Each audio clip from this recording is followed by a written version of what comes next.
नमस्कार। राज्य शिक्षा शोध एवं प्रशिक्षण परिषद बिहार पटना में आप सबका स्वागत है। प्यारे बच्चों, आज की कक्षा में हम ज्यामिति के कुछ आधारभूत बात करेंगे, एकदम बेसिक बात करेंगे। वर्ग 6 के अंतर्गत गणित में आपको ज्यामिति की आधारभूत समझ बनानी है, उसी की आज हम लोग चर्चा करेंगे कक्षा में। बहुत प्राचीन काल से ही अपने यहाँ जो सभ्यता रही है उसमें ऋषि मुनियों ने जो यज्ञ के लिए, जो हवन के लिए कुंड वगैरह का निर्माण किया है, उन सब में ज्यामितीय आकृति स्पष्ट रूप से दिखती है। बहुत ही पुराने समय से ही अपने यहाँ ज्यामिति का उपयोग होता रहा है। इधर आकर आर्यभट्ट, यूक्लिड, इन जैसे गणितज्ञों ने ज्यामिति में बहुत सारे संबंधों की चर्चा की है। रेखा, उसके कोण एवं उनके संबंध पर विस्तार पूर्वक अध्ययन किया है एवं उसके बारे में कई प्रकार की नई नई जानकारियां लोगों को दी है। आइए हम बात करेंगे एकदम शुरू से ज्यामिति की। इसके लिए आज के दौर में ज्यामिति का प्रयोग हम लोग विभिन्न जगहों पर, जैसे जहाँ भी डिजाइन की बात हो, कपड़ों पर डिजाइन की बात हो, या इंजीनियरिंग की बात हो, निर्माण हो, वास्तुकला हो, कला हो, इन सब जगह आपको ज्यामिति का खूब उपयोग मिलेगा। दैनिक जीवन में भी हम लोग ज्यामिति का खूब उपयोग करते हैं। सब जगह आपको ज्यामितीय आकृतियाँ नजर आएंगी। समझिए, सबसे पहले हम लोग आज समझने जा रहे हैं एक शब्द रेखाखंड। नाम सुना है आपने पहले से? रेखाखंड, लाइन सेगमेंट।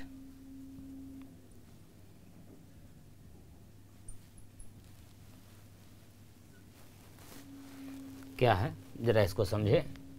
जैसे मान के चलिए कि ये पेज है हमारे पास, इसको हम कहीं से भी मोड़ दे रहे हैं। ये देखिए, मोड़ा हमने, अब इसे खोला। क्या आपको कोई दिख रहा है? जहाँ से मोड़ा है ये, यहाँ पर ये जो दिख रहा है आपको लाइन एकदम सीधी सरल, यही सेगमेंट है। रेखा का एक खंड, एक सेगमेंट होता है। इसे ही हम लोग लाइन सेगमेंट कह रहे हैं। जैसे ये हमारे पास मार्कर है, इस पर भी देखिए यहाँ से यहाँ तक एक लाइन है। एक धागा ले लीजिए, ये सेगमेंट हो गया। यानी कि इस प्रकार से यदि हम बना दें, एक सरल रेखा बना दिए हैं, तो यही आपका लाइन सेगमेंट है। दैनिक जीवन में आप ढूंढें कहाँ कहाँ मिलेगा। बिल्कुल, किताब का कोना पकड़ लीजिए एक छोर से दूसरे जगह, या कॉपी का, या टेबल का एक किनारा देख लीजिए। इन सब जगहों पर लाइन सेगमेंट का उपयोग हुआ है। उसे ही हम लोग रेखाखंड का नाम देते हैं।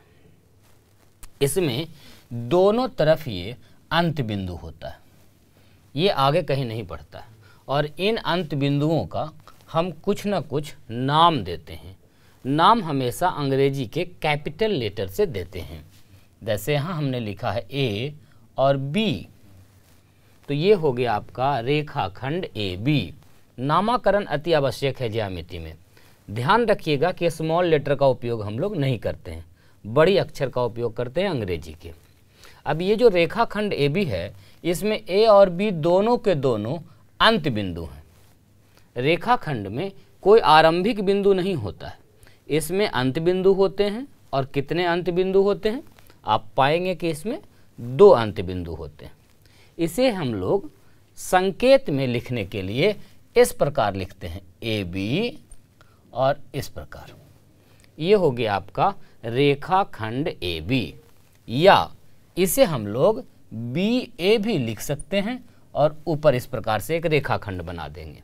यदि ऐसा कहीं लिखा हुआ मिले तो आप समझिए कि ये लिखा हुआ है रेखाखंड ए बी या रेखाखंड बी ए। कहीं भी रेखाखंड बना रहे तो आप आसानी से उसका नामकरण कर सकते हैं। तो रेखाखंड के बारे में आपने ये जाना कि इसमें 2 अंत बिंदु होते हैं, साथ ही साथ उसे संकेत के रूप में हम कैसे लिख सकते हैं। कहीं भी रेखाखंड है, कोई ज़रूरी नहीं है कि हमेशा आप ए बी नाम ही दें, आप अपने हिसाब से नाम दे सकते हैं। जैसे हमने लिखा है एक्स वाई, अब इसे यदि हमें लिखना होगा संकेत में तो कैसे लिखेंगे, रेखाखंड एक्स वाई, इस प्रकार से। रेखाखंड के बाद आइए हम लोग बात करते हैं किरण की। किरण, इसे हम लोग रे कहते हैं। ये क्या है, आप जरा कल्पना कीजिए कि आप एक टॉर्च लिए हैं हाथ में और उसको जलाया है, तो टॉर्च से क्या होता है, रोशनी निकलती है। कहाँ तक जाती है, अनंत तक जाती है, बहुत दूर तक जाती है, जाते ही रहती है। तो प्रारंभिक बिंदु तो है, स्टार्ट का तो बिंदु है उससे कि यहाँ से शुरू हुआ, और अंत बिंदु दूसरा अगर आप ढूंढेंगे तो वो नहीं मिलेगा। तो उस स्थिति में उसे हम किरण कहते हैं। जैसे सूर्य से प्रकाश की किरणें आ रही हैं, आप ऐसे समझिए, तो सूर्य आपका आरंभिक बिंदु हो गया जहाँ से निकल रहा है रे, और ये बस चलता ही जा रहा है। यानी जो किरण होता है उसमें एक आरंभिक बिंदु तो होता है, लेकिन यहाँ से निकलने के बाद ये अनंत तक चलता है। तो इस स्थिति में इसे हम किरण कहते हैं या रे का नाम देते हैं। मोमबत्ती जला लीजिए, मोमबत्ती से लौ निकला, उससे जो प्रकाश निकल रही है, तो वो जो प्रकाश गमन जो कर रही है उसका जो रास्ता है वो आपका किरण है। इसमें सबसे शुरू का बिंदु तो होता है जहाँ से शुरू हो रहा है, इसे आप आरंभिक बिंदु या प्रारंभिक बिंदु कह सकते हैं। आरंभिक बिंदु या कहीं कहीं प्रारंभिक बिंदु भी कहा गया है। इसे भी हम लोग आइए कुछ नाम दे देते हैं। सपोज हमने नाम दिया इसका एल, और दूसरा बिंदु तो हमने कहा अंत बिंदु है ही नहीं इसका, ये अनंत तक चलता रहता है। तो इसे दिखाने के लिए अंत बिंदु से पहले ही कोई बिंदु हम ले लेते हैं, ताकि इससे इसका रास्ता, गमन करने का दिशा, झुकाव पता चल सके। और इसे हम लोग पढ़ते हैं किरण एल एम। ध्यान दीजिए, आरंभिक बिंदु को पहले बोलेंगे। लिखने का तरीका क्या होगा संक्षेप में, बहुत ही आसान है। जैसे आप रेखाखंड को लिख रहे थे एल एम और किरण, इस प्रकार से आपको चिन्ह लगा देना है। रेखाखंड में देखिए एरो नहीं बना रहे थे हम, किरण में इस प्रकार से बनाना। किधर की ओर जा रही है, दिशा कौन सा है, तो इससे पता चलेगा कि एल आरंभिक बिंदु है और यह एम की ओर बढ़ता जा रहा है। एम कोई अंत बिंदु नहीं है, उसके पहले ही कोई बिंदु लिया गया है, लेकिन ये एम की दिशा में अग्रसर है। इसे हम लोग इस प्रकार लिखते हैं। कहीं भी बना हुआ रहे, जैसे ये बना हुआ है आपका ए बी सी, कुछ इस प्रकार से, तो इसमें देखिए कितने किरण आपको नजर आ रहे हैं। बिल्कुल 2 किरण हैं। कौन कौन, एक है ए बी और एक है ए सी। यदि इनमें प्रयुक्त किरणों का नाम हमें लिखना हो तो कैसे लिखेंगे बच्चों, ए बी किरण, और इस किरण का नाम कैसे लिखेंगे, ए सी किरण। और इन दोनों किरणों का आरंभिक बिंदु एक ही है, यानी एक ही बिंदु से अलग अलग किरणें निकाली जा सकती हैं। और बी और जो सी है वो किरण पर कोई बिंदु है। ये हो गया आपका किरण। इसके बाद एक शब्द है रेखा। आइए इस टर्म को समझें, लाइन।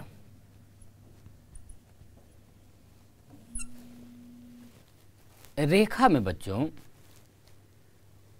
अंत बिंदु या प्रारंभ का बिंदु ऐसा कुछ नहीं होता है। ये आप ऐसे समझिए कि दोनों ही दिशाओं में अनंत की ओर बढ़ता जाता है, तो उस स्थिति में वो लाइन रेखा कहलाता है। जैसे यदि ये एक किरण है और इसके दूसरे छोर को भी हम बढ़ाते जाएं दोनों तरफ, इस प्रकार से, ना तो कोई शुरू का बिंदु है और ना ही कोई अंत बिंदु है, अनंत तक चल रहा है, तो इस स्थिति में इसे हम लोग रेखा कहते हैं। तो इसका नामकरण करने के लिए क्या करना होगा हमको, कहीं कोई अंत बिंदु नहीं है तो उस दिशा में हम कहीं भी दो नाम दे देते हैं, इसी रेखा के किन्हीं दो बिंदुओं को ले लेते हैं और ये दोनों बिंदु ही इसका नामकरण करेंगे। लिखने के लिए हमको लिखना पड़ेगा ए बी लाइन इस प्रकार से, यानी दोनों तरफ ये अनंत रूप से बढ़ता जाता है। इसमें ए और बी के बारे में यदि कहें तो कोई ना तो आरंभ बिंदु है और ना ही अंत का बिंदु है, दोनों तरफ अनंत की ओर बढ़ता जा रहा है। तो आशा है आपने 3 टर्म सीखे होंगे, रेखाखंड क्या हुआ, किरण क्या है और लाइन क्या है। एक बार फिर से तेजी से हम ब्रीफ कर दें। लाइन अर्थात रेखा में कोई अंत बिंदु नहीं होता है और न ही आरंभ का बिंदु होता है, अनंत रूप से दोनों तरफ बढ़ता जाएगा। लिखने का तरीका ये है, देख लीजिए, दोनों ओर हम लोग तीर का निशान लगाएंगे। किरण में आरंभिक बिंदु होगा लेकिन अंत बिंदु नहीं होगा, अनंत तक चलेगा। तो हम लोग लिखने का तरीका देखिए ये है, एक तरफ एरो का निशान लगाएंगे और जो लाइन सेगमेंट होगा, खंड होगा, टुकड़ा होगा, वो रेखा खंड में चूंकि खंड कर दिए हैं तो दोनों तरफ अंत बिंदु होगा। और उसे लिखने का तरीका कुछ इस प्रकार होगा। इस प्रकार रेखाखंड, किरण और रेखा हो गया। अब इनकी सहायता से ही हम ज्यामिति में और भी नई नई संरचनाओं को देखेंगे। तो आइए अब हम लोग तेजी से एक ब्रीफ कर लें। अभी जो हम बात कर रहे थे आद्य बिंदु या उसको आरंभिक बिंदु या प्रारंभिक बिंदु के नाम से जान रहे थे, आरंभिक बिंदु, और एक हमने आपको कहा अंत बिंदु। चलिए तो हम आपकी सहायता से जरा इसको समझें।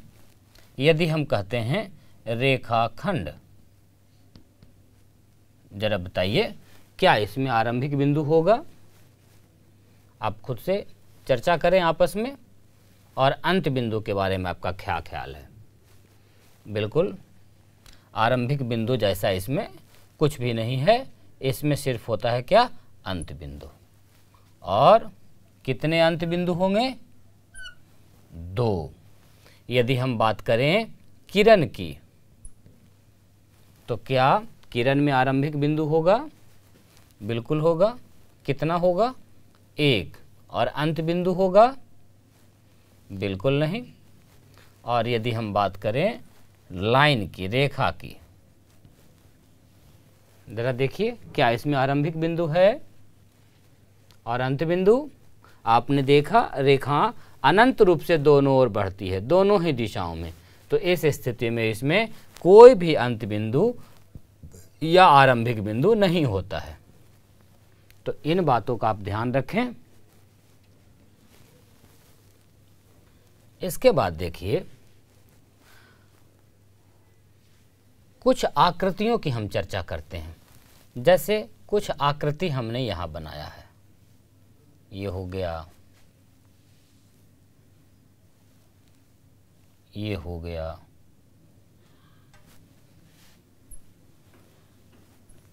ये हो गया, ये हो गया। ये कुछ आकृतियां हैं।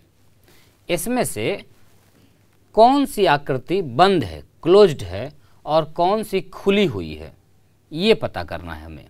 तो आप देखिए बहुत आसान तरीका है। आकृति के परिसीमा पर कहीं भी कोई बिंदु ले लें आप, ए बी सी डी कुछ भी, और एक दिशा में चलना शुरू करें और चलते रहें।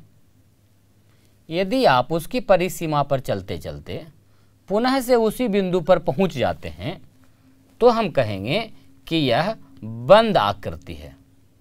इसे हम लोग बंद आकृति के नाम से जानते हैं, क्लोज फिगर।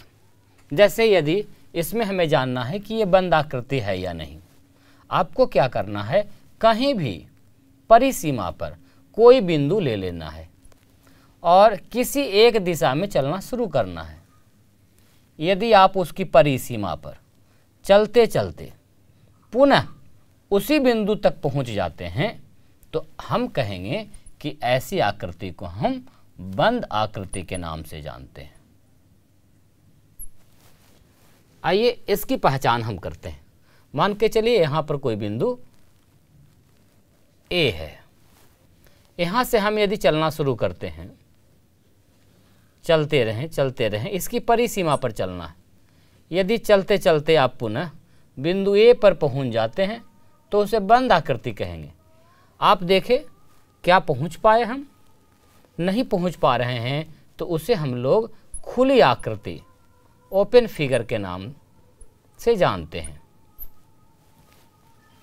ठीक इसी प्रकार से एक और आकृति है हमारे पास, तो आप पहचान कीजिए कि क्या ये बंद आकृति है अथवा खुली आकृति है। क्या करेंगे, कोई भी बिंदु कहीं पर भी परिसीमा पर बिंदु ले लेंगे, A B P Q X Y कुछ भी, और किसी एक दिशा में चलना शुरू करेंगे। इसके परिसीमा पर चलते चलते यदि पुनः आप बिंदु एक्स पर पहुंच जाते हैं तो उसे बंद आकृति, और यदि नहीं पहुंच पाए, रास्ता खत्म हो गया, तो इस स्थिति में इसे हम कहेंगे कि यह खुली आकृति है।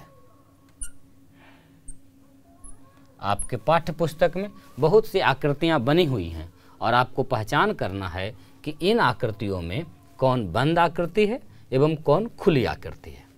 हमें लगता है आप काफ़ी आसानी से पहचान पाएंगे।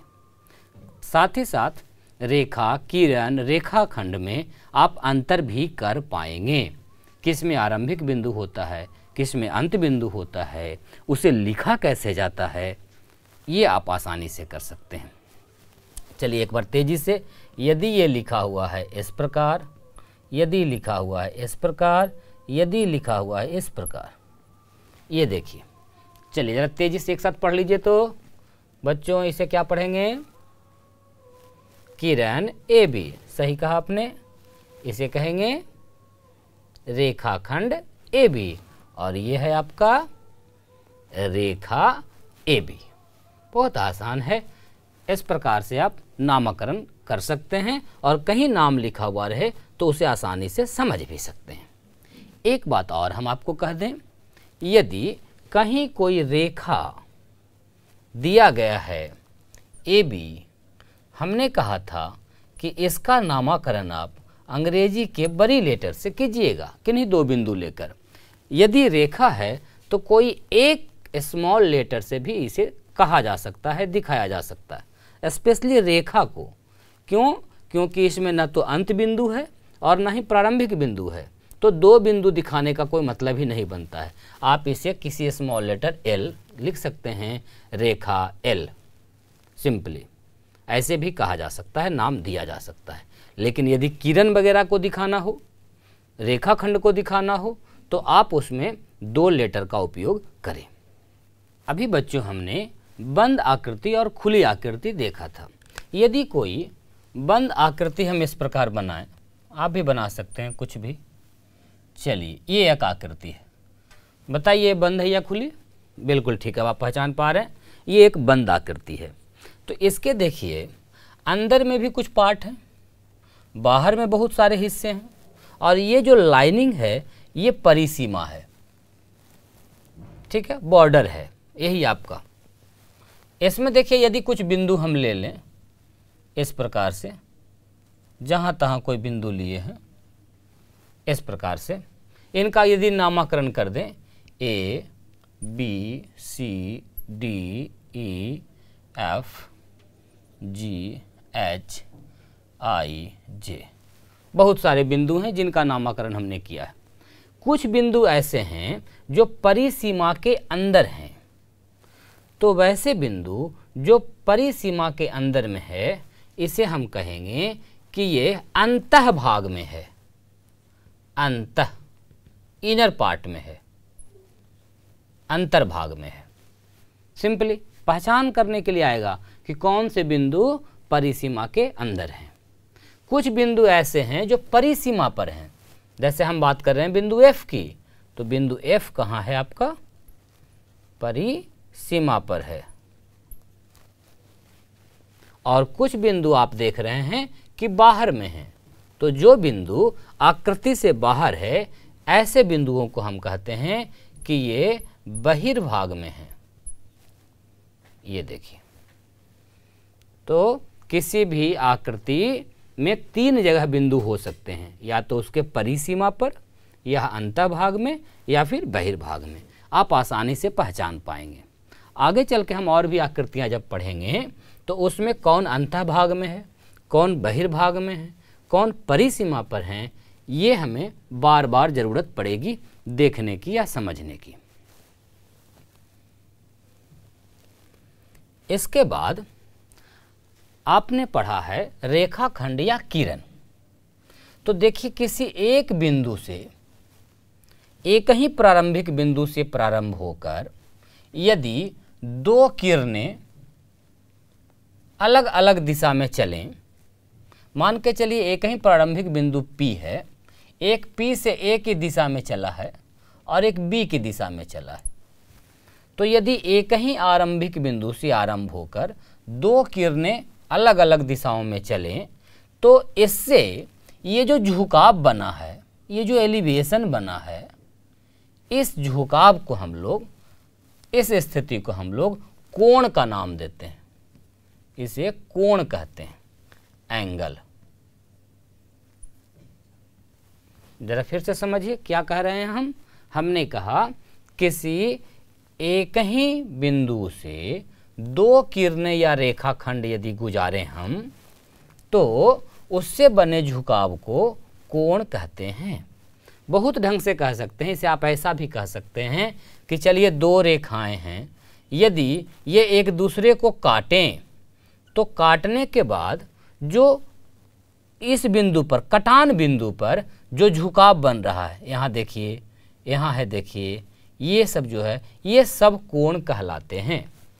या इसे ही कहने का एक दूसरा तरीका हमने ये भी लगाया कि जब 2 रेखाखंड या 2 किरणें किसी एक बिंदु पर मिलती हैं तो उससे बने झुकाव को हम कोण का नाम देते हैं।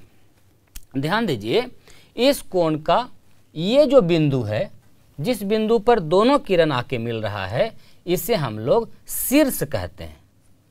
इसे कहते हैं वर्टेक्स या शीर्ष। यदि पूछा जाएगा कि इस कोण का शीर्ष कौन है, तो इस कोण का शीर्ष है आपका P। और P से एक A की ओर बढ़ा और एक किरण आपका B की ओर बढ़ा, तो जो कोण बना उस कोण का नामकरण हम लोग कैसे करेंगे? ध्यान रखिए, जब भी आप कोण का नामकरण करेंगे तो शीर्ष को हमेशा बीच में लिखेंगे। तो इस कोण को हम कह सकते हैं, ध्यान दीजिए, कोण APB, कोण APB। ध्यान क्या रखना है? शीर्ष को हमेशा बीच में रखना है। या इसी कोण को हम इस प्रकार भी कह सकते हैं, BPA, दोनों एक ही बात है। इसे और संकेत में हम कुछ इस प्रकार लिखेंगे, कोण को कोण ना लिख करके कोण का चिन्ह या संकेत आप लिख सकते हैं, कोण, इस प्रकार का संकेत बनाएंगे और नाम देंगे हम लोग APB। इसी प्रकार बच्चों, इसे हम लोग संकेत में कैसे लिखेंगे? कोण BPA।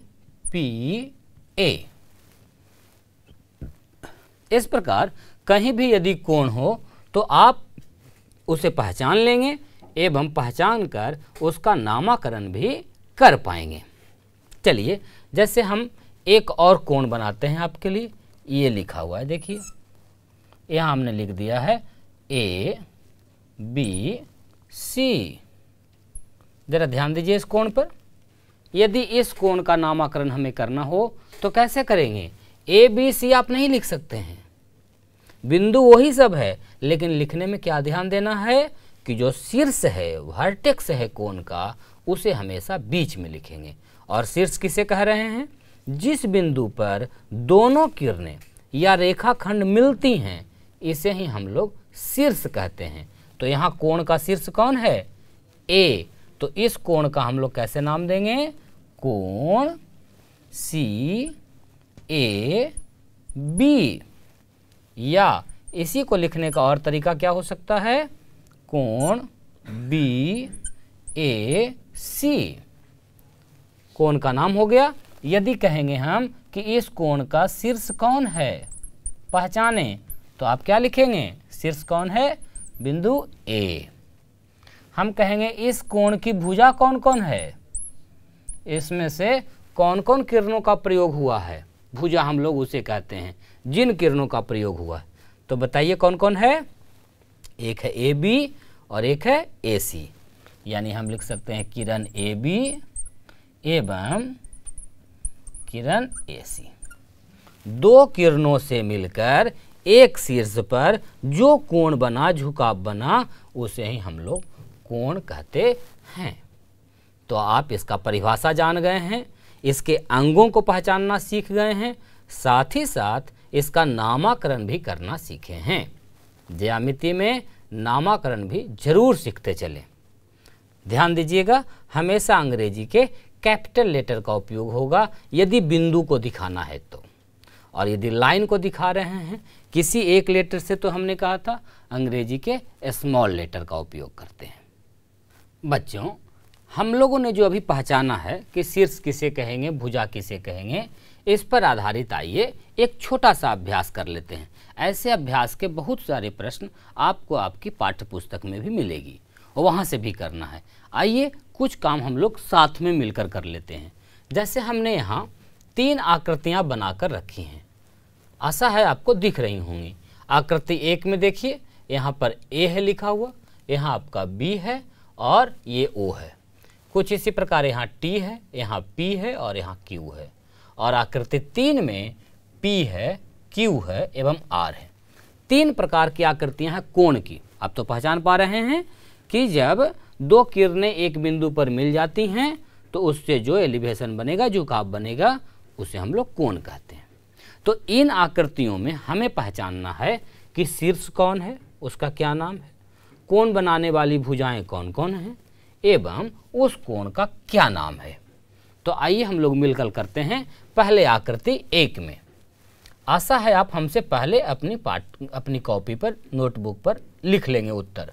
तो आकृति 1 में जरा देखिए, बताइए इसमें शीर्ष कौन है, कहाँ नजर आ रहा है आपको। शीर्ष किसे कहा गया था, जिस बिंदु पर दोनों किरणें आकर मिल रही हैं, यानी दोनों किरणों का आरंभिक बिंदु जिस बिंदु पर है उसे हम लोग शीर्ष कहते हैं। क्या होगा नाम बच्चों, बिल्कुल ठीक, ये हमने ओ दिया है तो शीर्ष का नाम हो गया ओ।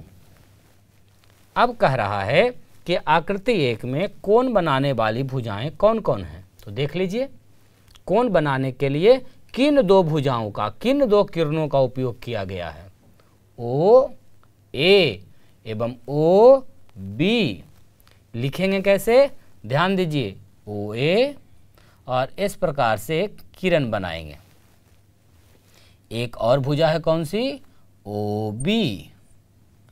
नामकरण में हमेशा ध्यान रखिए, आप बी ओ लिख देंगे तो गड़बड़ हो जाएगा, क्योंकि बी उसका प्रारंभिक बिंदु नहीं है।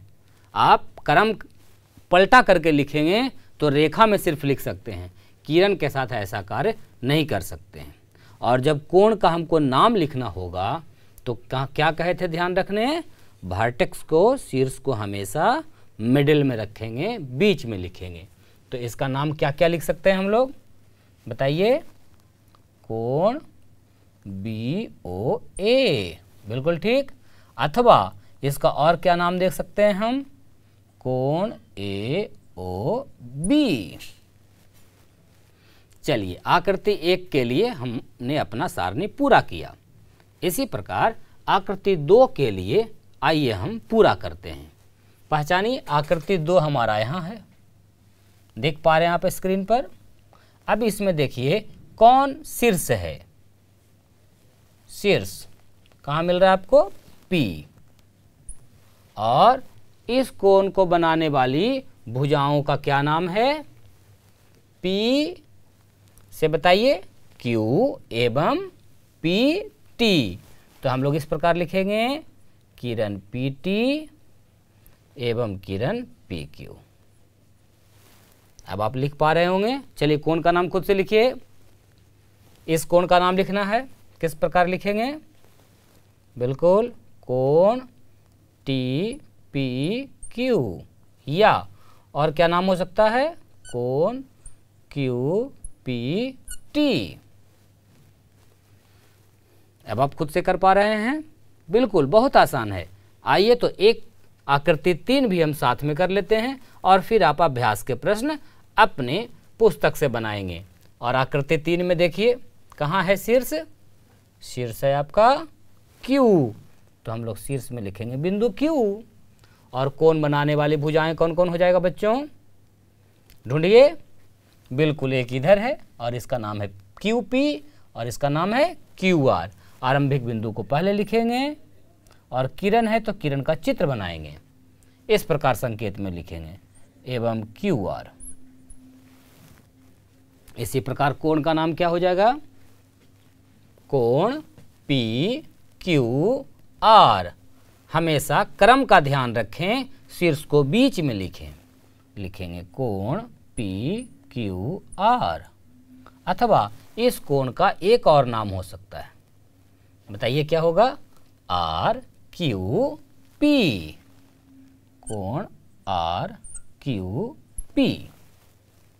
इस प्रकार हम लोगों ने आज सीखा रेखा, रेखाखंड एवं किरण, साथ ही साथ कोण, खुली आकृति, बंद आकृति, अंतःभाग, बहिर्भाग और परिसीमा और विभिन्न प्रकार का नामकरण एवं नाम लिखने के तरीके। आशा है आपको अच्छा लगा होगा आज की कक्षा। आप बच्चों अपनी पुस्तक निकालिए एवं उसमें जो अभ्यास के प्रश्न हैं उसको बना डालिए। आशा है आप पूरा करेंगे अभ्यास। हम लोग जब अगली कक्षा में मिलेंगे तो और भी ढेर सारी नई जानकारियों पर हम बात करेंगे। त्रिभुज चतुर्भुज की भी बात करेंगे अगली कक्षा में। तब तक के लिए आप खूब अभ्यास करते रहिए और खुश रहिए। आज की कक्षा इतने ही। नमस्कार।